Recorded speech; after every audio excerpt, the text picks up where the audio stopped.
you guys ever fight over toilet paper, you and your former husband? Never. However, I do like it under. You do like it under? I do like it under. Really? And Why? you know what? If I go into the bathroom in my house and it's not, I flip it. Really? But I don't know why. I'm an over person now, and then when I go into a person's house and it's under, I flip it. It's so weird. It's so weird. It is weird. It says a lot about how I think in our nature we're like control freaks. Absolutely. To a degree. Absolutely. Right? Because if you're flipping someone else's toilet paper at their house, absolutely. It's you're a control wild. freak. It's wild. Like you're coming into somebody else's space and you're making their space your space now by like imposing your ways in their space. But Malaak, what is it? Is it convenience? And what is convenient about it being under? Because I believe it just rolls more efficiently if it's under than over. Everyone just says there. that. Yeah. Everyone says that. I think it looks better. And then sometimes when you get that little pointy thing, it actually has to be under too for that to work. You know what I'm talking about? That thing that automatically tears. No, it's like when someone comes and at the hotel when they make it it like puts a pointy point, thing. yeah. I think when they put a point thing, for me, it makes more sense when it's over.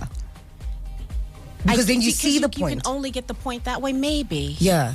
And at most hotels, they actually put it over. And when they do the point thing, it's kind of fresh. Yes. You feel like you're the first person to use it. Yes. You feel so special. You're like, ooh, girl, ooh, child. 6:45, more of your voice notes. His name is Bruno Mars, 24K Magic, Kai 959 on the street, on the air. You're listening to 959 Breakfast. It is 7:10. She's starting her day on 959. Her name is Malaak Compton-Rock. Thank you for waking up. Absolutely. Yeah, bright and early. Bright and early, and you guys are keeping me wide awake with these stories of toilet paper and dreams. You say never in your life have you come on radio and discussed toilet paper. Never. Yeah, we're those people. We think of things differently. So, Malaak, in 2010, right, I saw you on Oprah launching your book. It is a book titled If It Takes a Village, Build One. Build one, yes. This is all about service, giving back, volunteering. And, finding your own individual platform about how you want to make a difference in the world. Yeah. Right? And that's what the book was really about. Giving people ideas. Oprah has been so kind to me and had me on her show so many times. And I always went to talk about something that I was doing in the nonprofit arena. Yeah. And so I would get all these letters and emails from people saying, I want to give back. I want to make a difference, but I don't know how. Yeah. So that's why I wrote the book. But it was also kind of autobiographical as well, because service has taken me all over this world and has given me the most amazing opportunities, that I've met the most amazing people in far places on this planet just because I'm giving back. Yeah. So I kind of tell those stories. I like that. I like that a lot. You have been all over the world. You're in SA now. You have a special link to SA. This is my 39th time. Your 39th time in SA. So your youngest daughter, her name is Ndombi. She is, Ndombi Futhi. Ndomfuti. Yes, and on this side of the fence, we say Ndomfuti. Yeah. Yes, that's interesting. How? Why? Service, God. Yeah. And you put those two things together. I told this story night before last at an event I gave when I launched my new program, The Journey for Change, Scholars for Girls. I've been all over this continent, and I've never, ever come to the continent and said, oh, I want to adopt a baby, right? Never, ever, ever. I've come to the continent and said, can I use my blessings to ensure that life is better for babies and girls? But Ntombi came into our life in a very divine way. And we met her and when I say we, my biological daughters were with me. Yes. They were 3 and 5, I think. Yeah. She was 3 months old, and by 9 months, she was in the U.S. with us. And so she's 14 now. So she's this little American girl going to school on the Upper East Side, but extremely connected to South Africa because I bring her back all the time. All the time. Yeah. You have a relationship with her family? We do. Yeah. We do. What kind of relationship is that? Well, there's lots and lots of cousins, and my hotel room is like a big play date. When we're in town, they come running through the lobby and up to the room, You give a lot and you do so much charitable work. You also founded Styleworks, a non-profit salon. Yeah. Where does that thing come from, of giving back, trying to make a difference in the world? I started my career so much differently. I started in the entertainment industry. Yeah. And then I went to cosmetics. But I was a publicist and I did marketing, communications. And I still love marketing, communications, PR. But I said, can I use this skill set and actually make a difference in the world other than, promoting a movie or a lipstick? And again, I believe in divine intervention. So literally this job came up at UNICEF, which is one of the largest nonprofits in the world working on behalf of children. And I got a job doing marketing and PR for UNICEF. And that changed the trajectory of my life. A trip to Liberia after the 7-year civil war. This little girl came under my legs, literally, looked me up in the face and said, "Ma'am, I want peace, not war. Please, ma'am, I want peace, not war." Whoa. And that conversation, that little girl, is why I do what I do. You also founded Angel Rock, the Angel Rock Project. Tell us a little bit more about that. It's the work that I do here, mostly in South Africa. My first trip, UNICEF actually took us around. Brought us to Deep Slit, brought us to some go-go-led households and orphan-led households. And this go-go looked at me and said, "You're visiting, you're taking a bunch of pictures, but what are you going to do?" And so she challenged me. I came back and been working with go-go's, nutritional support, clean and safe water, COVID relief, education. But this last thing, launching the Journey for Change Scholars for Girls, is really my life's work, because if we're going to end poverty, we have to have gender equality and we have to educate girls. Of course. Yeah, definitely. She's going absolutely nowhere anytime soon. She is Malaak Compton-Rock. She is starting her day on 959, as are you. 15 after 7. His name is Burna Boy. He stays hot. Last. He's going to be the last hottest man in the world. I'm telling you now. Last. All of them can fall back. Yourself included, Soul. Yeah, you're you lusting too, right now. I'm lusting a lot. Hard. I was talking to my niece yesterday, right? Yeah. So we're watching some Burna Boy content, both of us on our phones, and we didn't know that we're doing it both at the same time. So your burner phones. On your burner phones. So she increases her volume, and I'm like, "Are you Burna Boying?" And she's like, "I'm definitely Burna Boying." I'm like, "Girl, I'm burning. I'm flames here." And I'm like, "I'm also watching Burna Boy content." And we're like, "Yo, listen, my niece and I, Burna Boy Deluxe." So Malaak. Yes. You've never played 30 seconds. I've never played 30 seconds. You don't know what 30 seconds is? I hadn't the slightest idea. What are you guys doing in America there for fun? Exactly. General knowledge games? In America, you don't have? No, we have general knowledge games. Yeah. But we don't have 30 seconds. Wow. You have to. Literally. I've never heard of it. Please do me a favor, do yourself a favor. Now, when you leave Kaya 959, Go to the store and buy Go to 30 the seconds. stores, buy that game, 30 seconds. The kids are gonna love you forever for it. It's incredible. At 7:27, I'm going to the store and I'm buying 30 seconds. It's that good. It's that good. That's amazing. It's that good. It's absolutely good. So you are doing what currently right now in SA? So I'm here for Mandela Day. So a couple of years ago, pre-COVID, I decided to do some programming, right? Madiba wants us to serve on Mandela Day. But then over the years, we've extended it for an entire week. So we serve thousands of kids from Deep Slit. Monday on Mandela Day, we took 150 kids over to Lesedi Cultural Village. Okay. And the highlight was that we brought this amazing man from Robben Island, a former prisoner, current tour guide, to speak to the kids about Madiba's vision for a greater Rainbow Nation. On Tuesday, we had another 150 kids go over to African Leadership Academy. Oh, that's dope. Yeah, and they did an amazing leadership and entrepreneurship camp. Wednesday, launched the Journey for Change Scholars for Girls, a very holistic wraparound program for girl scholars that we started. Thursday, what did we do yesterday? Oh my goodness, why? I can't forget this. We had an amazing gender equality panel for 400 girls from Deep Slit. What? Pre-COVID, we did it for 200 girls. So we doubled the girls and we doubled the time. And I must tell you, we are failing our girls. We're failing our girls when it comes to gender equality and gender-based violence in this country.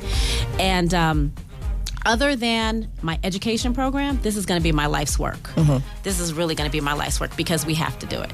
And then today is going to be so fun. We're having our Go-Go Appreciation Lunch. Oh, cute, man. Yeah, cute. love Where's that? At Indaba. And then Saturday, 800 kids, soccer, 7 professional soccer players, a day of fun, a day of food, and the message of gender equality for all to boys. I hope with your 700 professional soccer players, is Babana 7, not 700, 800 kids. Is there 700 professional soccer players in this country? And does Banyana times 7. So times how many? Angie. Banyana, definitely. Yes. Which professional soccer players? You must be with Banyana, eh? Okay. You must select wisely let here. me look it up, because you do realize we don't care about soccer in the U.S. Yeah, of course you don't. true, Yeah. So there's not a single name that I recognize, but I understand that the kids are going to love them. So tell me something quickly before we wrap up and go to the news desk. So in America, Vela, you guys speak English only. We speak English only. And you know what? Let me tell you something that I'm so impressed. Yeah. A child in America, including my very own, will start taking, say, Spanish at age 2, graduate at 18, and not be able to hold a conversation. Whereas a child in South Africa will speak English, they'll speak Zulu, and they'll speak their other home language. Yeah. We're doing something wrong in America when it comes to languages. So it's just English. English. You can graduate from high school in America and literally not be able to hold a conversation in any other language, irregardless of the fact that you've been taking language your whole school career. Good grief. Doing something wrong when it comes to languages. Yeah, but we have languages like Spanish, like Afrikaans. Yeah. I learned Afrikaans my entire schooling career, passed it, can't speak it till today. So we do have languages like that. Yeah, it's just one of those, like, die slang die uitga om te gegaberdes. 31 after 7. It slaps better when it's live. Mariah Carey, Emotions, the live edition. And Malaak is grooving to all our songs, all our music. You're loving our playlist. R&B jams. Dope, eh? Very, very nice. Your setting of a night of pure bliss, musically, what kind of setting is it? Okay, so, well, first of all, Prince. Okay. The late great. The late great Prince. So I'm gonna but all his albums. Yeah. You know, he was the first person. You know, when I was growing up, there was this magazine called Right On, and you used to pull the little poster out of it and put it on your wall. I just had Prince. I did have one El DeBarge picture though. El DeBarge. Yeah. I can still jam to El DeBarge. Commodores. The Commodores. Yeah. Good. Love the Commodores. Nice taste, man. You know, I mean, I Bill Withers. Bill Withers. Yeah. Love Bill Withers. Now I want to taste your food. See, you're dropping all the names that make me crave soul food. Yeah. You can Beetroot come over. vibes. You know, Thanksgiving, Christmas in my house. A vibe. That's when I pull out my soul food. Oh, man. Hey, it's called Rome in a Day if you like it. It's our ID, our musical ID here. And I see you're bopping to it as well, Malaak. I like that. Kahorata wena, Wizi, you've got a very nice taste in nice things, man. Kahorata means I love you, or you can take it down to I like you. I love that. Yeah, kahorata. You just learn how to say it. Kahorata. Those rolling R's. Okay, you can just roll your R. Ka, hu, rata. Rata. I'm telling you. That wasn't bad. I'm impressed with the who. Right? Really impressed with that. Very impressed. Yeah. Speaking about love and so forth, I mean, you fell in love with Chris Rock. At some point in your life, you were together. You're telling me now that you guys were together 5 years prior to your 21-year stretch of marriage. Yep. Yeah. We were babies. You were babies, right? And I think there's wisdom in what you're saying, that, you know, when you marry younger, you're not truly fully formed. And she was sharing this with us off air, so I'm definitely comfortable now to bring it on air. Just the story of love, the narrative of love, romance, and how we navigate through it, right? For you, what is the picture of a love? You know, I think a picture of love is someone who gets you, someone who lets you be authentically who you are, someone who's your champion. That's what I think love is. And I think that now at my age, that's what I have, right, in a partner.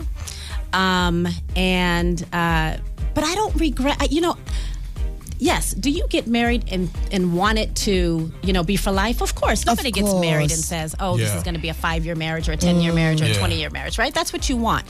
However, I think that we need to not stigmatize a long-term relationship with two adults who decide they want to go on different journeys at different parts of their life, right? And, we have beautiful children who we come together for our children all the time. And, we both want happiness for each other, right? So I don't like to say like it's a failure. Like I really don't. I don't think, same. Yeah, Same. But what it does allow you to do when you come out of a marriage is go, what do I really want in a partner? Exactly. Right? What do I really want in a partner? Exactly. And to me, that's like power. That's powerful. What's the importance of, keeping your identity when you're dating such like a famous partner? Because at some point you just become Chris Rock's wife, whereas you're a person with ambitions, you know what I mean, with your own ideals, and you want to have an impact of your own in the world. Yeah. Well, I didn't really struggle with that because we met so young and because success for him, which I'm thrilled about for him, still am, came gradually through the relationship. So that's A.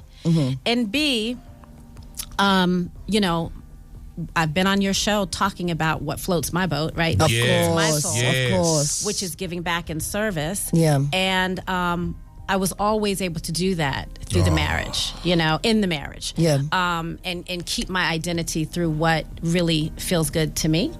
But listen, for anybody, not just Chris, but anyone who has a passion, a job that they love, to be able to do it at that level of success is like fantastic. It is. Really, really, really fantastic. And it's hard to be in showbiz.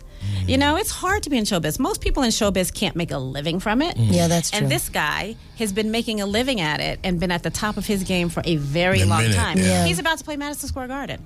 He's like one of like 10 comedians to ever play Madison Square Garden. That is huge. So, I want to talk about huge moments, right? And I know this is not necessarily your moment, but you must have thoughts around it. And I don't want to talk about, oh my gosh, when that slap happened and wada, wada, wada. I just want to talk about the nature of the entertainment machine that is America, right? Because my interest after that slap happened on a big stage, it was the argument of whether it was staged or not. Well, it was not. It was not. It was not. I can't really process that moment. Like the rest of the world did. I processed that moment as the father of my children. Of course. So of course. My emotions around it is, I think, much different from most people. And it's still a hard thing to actually talk about. I can imagine. Did you ever talk to him about it? Did you ever reach out? To Chris? Oh my goodness! I talked to him 5 minutes after it happened. Oh, good Lord! Yeah, no, I was watching with my children. So it definitely wasn't staged. We can squash that rumor. Oh yeah. And Will Smith, are you good with him, or you've never really had a relationship with him? No, I've met Will before. I've spent a lot of time with his wife Jada because Chris and Jada did the Madagascar movies together. Yeah, of course, yeah. I understand. I mean, and this is just something I've read. I have no knowledge of this.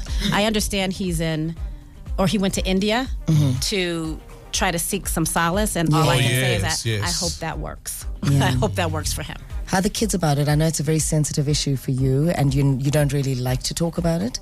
But I appreciate the trust that, It was shocking. Yeah. Yeah, it was shocking. And we'll leave it at that. Leave it at that. You're welcome. You're welcome. Malaak, it is a pleasure hanging out with you. Oh, I've had so much fun. Yes, hold on. Before you go. No. We're not going to leave it on that very deep note. Wait. We're bringing it all the way back to the footballers that you're hanging out with the kids with, right? Yes. So you said you've got 7 footballers. I do. and you showed me the list of the 7. I did. And I did. took a picture of the one specific one. Guys, I'm Which here one for were this you thing. Who's on the most list? excited about? I'm telling you now because I'm going to. I took a picture of Malaak's phone. I mean, like, oh my gosh, what a moment, what a time to be alive. So check it out. Portia Modise, a 39-year-old South African female football player from Soweto. Yeah.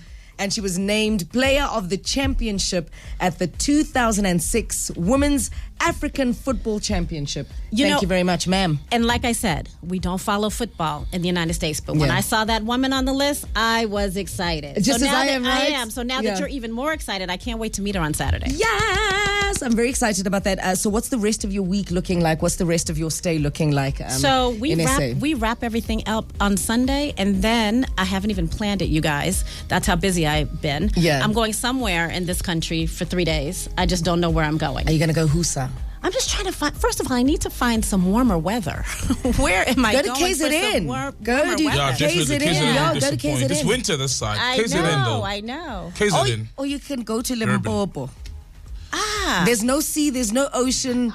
There's parts of Limpopo that are very luxurious. I mean, you're going to find like a lion randomly there, a tiger. Yeah. Hold on, tell me something. I need some suggestions, some real suggestions. We're definitely going to suggest to you. So before you go, so the typical American, the layman, the normal Johnny Bravo in the American streets, do they really think we are out here in our bare shoes and taking lions for walks? You know what? It's so unfortunate. It really is unfortunate how the continent is portrayed. Not just South Africa. It's sad. My people are sad when they think that. But you know, every single time I come home to South Africa, I bring a crew with me. You know, but yeah. Well, thank you very much, Malaak Compton-Rock. It was a pleasure talking to you on and off air. Don't forget, go by 30 seconds, no? Gotta buy 30 seconds. It's 8 o'clock in the morning. The shops aren't open, so about 10 o'clock I'll go over to the Montecito Mall and I will buy 30 seconds. Listen to you South African girl child. You even know when our stores open. I'm proud of you. I like this. I absolutely like it. I know you are. Love it. Love it. Love it. Love it. Coming up on the show, we're joined by Nina Hasty, one of my personal faves.